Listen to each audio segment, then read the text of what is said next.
Hola Unconventionals, I'm Amelia. And I'm JP. And we are both expats who work online from Cuenca, Ecuador. And because of that, we get a lot of questions about how to make money living abroad. Before we jump into the video, we want to give a big shout out to our unconventional producers, Michael and Melissa from Longmont, Colorado. Hola guys, thank you so much for your support. Yes, thank you so much. We are truly appreciative, and we're appreciative to all of our patrons.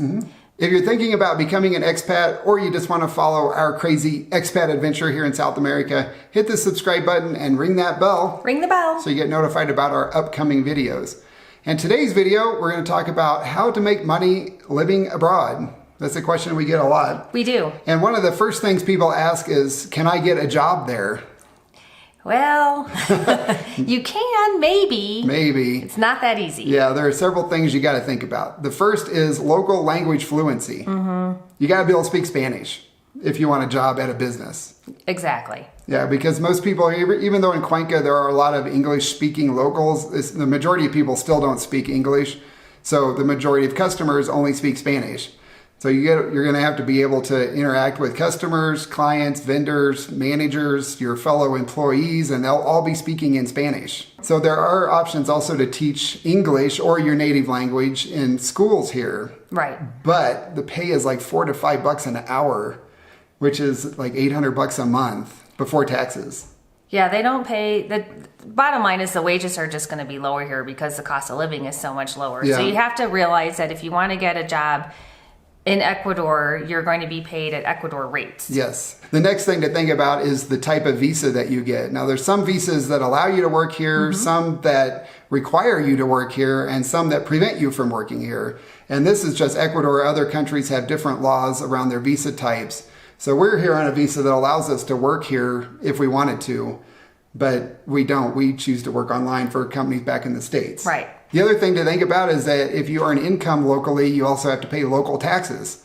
So that means you're going to be filing tax returns in Spanish, which might be a little challenging. It could be. You know, you have to have an accountant probably help you with that. I would recommend that. So, you know, it's going to cost you more money and then it's more hassle too. Right. The last thing under the job category is the low pay. We kind of mentioned this before. The minimum wage in Ecuador, and this is kind of the same throughout Latin America, the minimum wage here is $394 per month. That comes out to $2.46 an hour.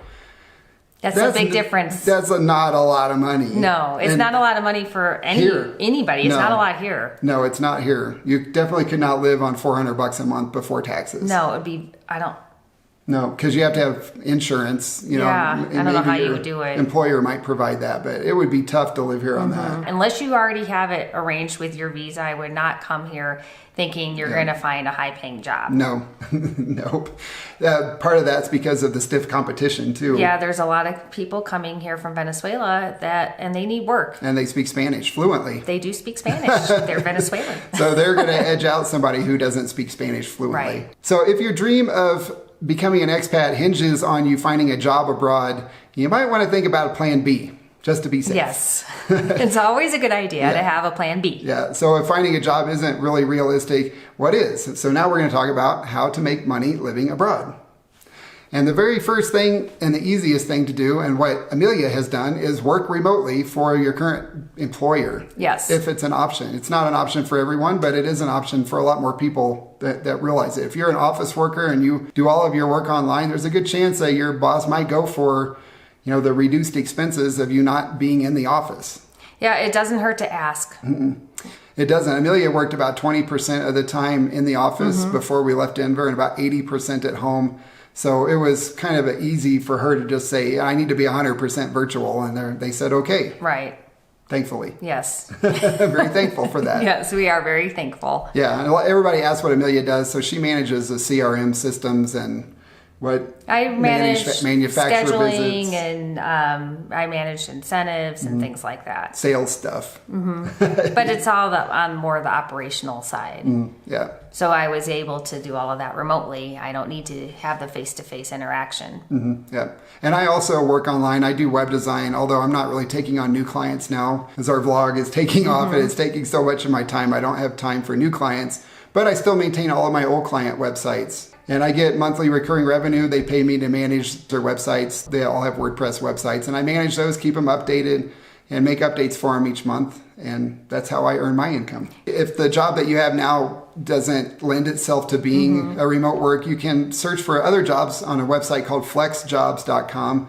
And they have all kinds of remote working and alternative working arrangement type jobs. So you can do things, for somebody else that is fine with you being 100% virtual. The next way to make money living abroad is with online gigs. What do you mean by a gig?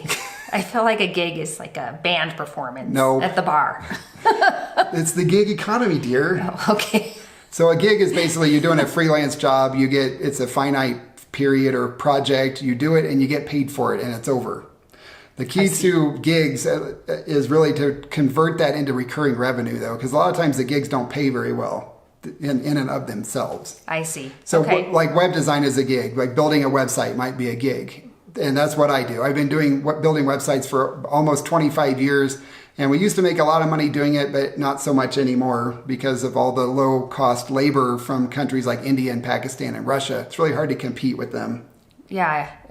And the fact that you can build your own website if you wanted to. Yeah, there are a lot of build your own sites too. So it's a tough business now. And the websites, you can't charge nearly what we used to. So the key in web design is to really get people on board for managed web hosting or social media management, recurring revenue stream. I see. So web design's a loss leader. But you certainly can do the online gigs to make extra money. Well, yeah, I'm going to get to the ones that are better options. Web Okay. design is not a great option for making money online these days. Okay. What a really good option is content writing. If you're a good writer, you can write content for websites. There's a website called constantcontent.com. And a few years ago, I wanted to test that out. I submitted a couple of business articles to them, and somebody bought them for $80. And it took me about 4 hours to write them. So that was about $20 an hour that I earned on that. Yeah, that's good. I'd forgotten you'd done that. Yeah, so there are other websites like that where you can submit content and people will buy it. And you can also find writing gigs on Fiverr.com. And I'll put links to all of these websites in the blog post, so go check that out. Also, international living. If you move abroad, international living pays $350 up to that amount for articles if they print your articles. So a lot of people submit articles to them and other websites like those about their experiences living abroad, and they make money that way. And social media manager is another type of job that you can do, and that's nice because it's usually a recurring revenue stream. And what you do basically is you manage business social media accounts. And if you're good on social media and you know how to get eyeballs on posts, this is probably a good option for you. There's a lot of companies out there that are looking for that need that. help. Because it's time consuming and tedious work. And so they don't often have the time or the resources for it, or it might not be in their business, their strike zone. Right. So they outsource that to other people to manage for them. And basically you just post stuff to their social media feeds throughout the day. You find articles, memes, etc. And you can find jobs like that on Upwork.com, Upwork. I didn't say that very clearly. Freelancer.com is another one, and Fiverr.com also has jobs for that. A growing need is for video and podcast transcription and translation services. We get a lot of requests for transcriptions on our videos, both in English and in Spanish. Unfortunately, it's too expensive. You guys charge too much. It would cost us about $500 a month to do transcriptions in both English and Spanish. And we just can't afford that. No, that's not in our budget right now. But, yes, but there are a lot of large channels and podcasts out there that do have enough money to cover that cost, and they really want to make sure they hit the market for hearing impaired and foreign language speakers. And it's also really helpful for SEO. It gets your videos discovered more and your podcasts if there's a transcription file associated with it, because it makes it easier to index for the search engines. Cool. That sounds like that might be a fun job. Yeah, so if you know how to type fast and accurately, that's a really good option. Yeah. There's a lot of need for that. And there's a website called rev.com, R-E-V.com, where you can get gigs for doing transcriptions. And Fiverr.com also has transcription and translation jobs. Wow, Fiverr's got lots. They have everything. The next one is telemarketing and customer service. Because we have reliable internet, you can use voice over IP like on Magic Jack or Skype. And you can make telemarketing calls or customer service calls from pretty much anywhere in the world as long as you have a good internet connection. Yes. And a thick skin. Not something I would want to do, but we actually employed a telemarketer who lived in the Dominican Republic a few years ago to make cold calls for us to get web design leads. And they had lived in Costa Rica for 6 months, but they said it was too rainy for them. So they left. Heard that from a lot of people. Yeah, but they lived in Southern California, couldn't afford it. So he and his wife moved to the Dominican Republic, and they do telemarketing from there, and they make a decent living at it there. Yeah, and you would have never known that they were in another country. No, you wouldn't. Never. Nope, he advertised. I found him on Craigslist, and he just advertised in all the major metros saying that he does telemarketing. And I called him up. He's a good guy, and he was good on the phone. Yeah. So, that's an option. You can also teach English online. This is what a lot of our friends here in Cuenca do. Yeah, we know several people that teach online. They teach English to Chinese kids in the middle of the night. Actually, it's really early in the morning or late at night. The hours are a little kooky, but that makes sense because, of course, they're halfway around the world. Yeah, but that's a really good way. And there's a website called VIPkid.com, and we'll link that in the blog post. And that's what we've heard the best things about. There's several websites that do this, though. And you can make quite a bit, like between $14 and $22 per hour doing this. Yeah, the salaries are definitely higher for that. Yep. You just have to be flexible with your time. Yeah, you have to be willing to get up early or stay up late. Right. All right, so there are lots of other online gig type things that you can do. Just go check some of these websites like Fiverr.com, Freelancer, Upwork, etc. And you can peruse the types of jobs, and there might be something on there that you can do already you didn't even think about charging for. That's a really good point. I mean, there's no way we could list Go over everything. And there's so much that we don't know. So we definitely want to hear from you all and let us know what your ideas are. Yeah, if you do something different or have a different idea, put that in the comments and we'll add that to the blog post so that other really people can think about it for themselves. Yes. All right, so once you get to your expat destination, you might want to consider starting a business. So we know a lot of expats in Cuenca who own their own business. Yeah, it's really cool. There's such a strong entrepreneurial spirit here. There really is. It is entrepreneurial spirit among the Ecuadorians and the expats. So here are just a few of the businesses that we know that are owned by expats. So we've got Cuenca Expats Magazine, and we interviewed Ed for that. Ed Lindquist in one of our previous videos. I'll link that up there so you can go watch that if you want to. There's also Cuenca High Life, the Cuenca Dispatch. These are these are magazines / newspapers, online blogs about Cuenca. There's San Sebas Cafe and Namaste India. You don't have to be from America to be an expat. That's owned by Indian expats. Double D's Delights. That's a catering business. They do a lot of desserts and stuff. Bodie Burgers, Daisy's Pet Food, Altissimo Chocolate, Artesana Panaderia. That's owned by some Venezuelan expats who moved here several years ago and started their bakery. And we love their bread. VIP Home Healthcare of Cuenca, and I'm going to link that up there too, so you can go watch the video that we did interviewing them about their home healthcare business that they started. Vino and Van Gogh is like a canvas and cocktails business that's here in Ecuador, in Cuenca, and that's very popular with the expats. It is. And then Madre Tierra and Villa de los Sueños are resorts that are owned by expats. Yeah, there's a wide variety of expat businesses out here. Like the Tribal Fusion House, where I take my belly dance Tribal lessons. Fusion House. Julio is a Chilean expat. That's right. That is really, really cool. I love it. It is, yeah. So we also know massage therapists, people that do Reiki, yoga. I mean, you name it, there's people here doing it. Yep. Yeah, and that's how they earn their money. Also blogging and vlogging. We know other bloggers and vloggers who make money doing this. Yes, we do. It's not just us. It's not just us. I know. So there's lots and lots of things that you can do to start a business living abroad. A lot of things we take for granted back in the States or in Europe. Sometimes some of those things just aren't available here, and there's a market for it. They just haven't made it here yet. Exactly. Yeah. So there's a lot of businesses already started by expats, but there's a lot more opportunity for that. Oh, I forgot Jungle Gym. Oh, yeah. There's so many. There's a lot. I don't have to keep this list updated. I've got this whole list on our blog, so if you want to go research these companies, you can. Once you have all of this stuff in your head, then you got to decide what you want to do. That can be the hardest part, but that is the most important thing. Don't get analysis paralysis. No, you got to just try stuff. You do. The best piece of advice I can give you on this is do what you already know. Yeah, unless you have a lot of time and you want to learn something new and you're not really worried about making money. Agreed. Yeah, but the whole point of this is making money living abroad. Stick within your skill set. The whole point of this, though, is making money living abroad. Right. So if you're not interested in making money, why are you watching this video?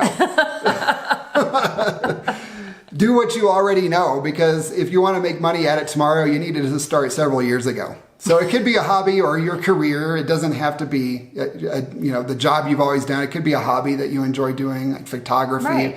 If you're good at it, if people ask you for advice about it, you can probably start a business or find gigs doing that. So, but you need to know what you're doing already. Don't come here expecting to learn a new skill or something. Like if you can't type, don't worry about applying for transcription jobs. That's a good point. If you're a hunt and pecker like this, it would be very painful for you. The transcription's probably not the ideal thing. Neither is web design. There's lots of typing in web design. Do what you already know how to do. And then you need to identify if there's a demand for what you want to do. Not a need. There's a difference between a need and a demand. Right. The demand is people are willing to part with their money for the service or the product. A need is there might be a need for something, like there's a need for more neutering services here in Ecuador, but there's a cultural bias against removing the manlyhood from the male dogs. So there's not much of a need for it. There's a big need for it, but there's no demand for it. Nobody wants to pay for it. So there are neutering services, but almost all of them are volunteer. Yeah, because they're very low cost. Yeah, usually free or very low cost. So that's the difference between a need and a demand. There's a need for that, but no demand for it. So pick something that people are willing to pay for. And then determine if you have what it takes to do, like, especially your own business. It's not for everyone. Working remotely is not for everyone. It's not. I've been doing this for a long time. When I was in regional sales, I had a home office. But I know a lot of people that are not comfortable unless they have more of a structured work environment. You also need to consider multiple streams of income as an option. Yeah, we think about this a lot because there's always uncertainty and it's a little scary to have all your eggs in one basket. Having lost my job before, I know what that's like. Yeah, when suddenly your only stream of income is gone. Yeah, so we have Amelia's job, we have my web design clients, and we also have our Patreon that's helping us survive and earn a living here. And we also know people who teach English online and they do yoga instruction or fitness training. They write articles. I mean, there's all sorts a lot of people do multiple things here. There's all sorts of things you can do to, make a little bit here, a little bit there. But when you add it all up, you're making a really nice living. Yeah. And if one of them goes away, you're not destitute. Right. And you can try a couple different things and figure out what's the best fit. Like it's funny how things work out. You may realize, well, I need to go in this direction when I was thinking I wanted to go in that direction. So it certainly cannot hurt to start things off with multiple streams of income. And the final thing we want to talk about is that we want to encourage you to start before you leave home. Most definitely. You're going to have so many other things to consider moving to another country. There's going to be the language, getting your visas, getting all settled in, learning the culture, just learning your way around a new city, a new country, everything. So don't make it even more difficult for yourself by deciding to start a new business right then and there on top of it. You want some stability, or you're going to go crazy. Or to start getting online work. I mean, it's great if you start now. You can also supplement your current income if you still have a job, or start earning some income if you don't. And then when you come here, you hit the ground running with your income stream already intact. And if you want to start a business when you get here, you can do a lot of the legwork and research before you get here.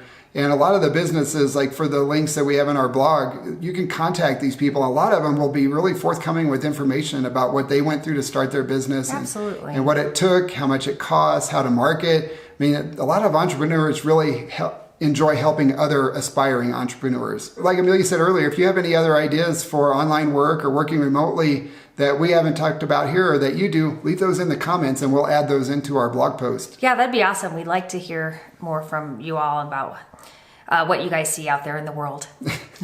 Your viewpoint compared to ours. Yeah, and if you liked our video, leave us a thumbs up. Yes, please. And please share it with your friends if they're looking for ways to make more money online or if they want to work remotely. Sounds good. Yeah, I think we're done for today. It's a long video. Yes, we like to talk. We are talkers. Although you talked more in this one. Yeah, but that's okay. This is my field. It is. Amelia's been an employee. I've been an entrepreneur most of my whole life. All right, guys. Thanks for watching. Let us know if you have any questions, and we'll see you in the next video. Ciao. Ciao.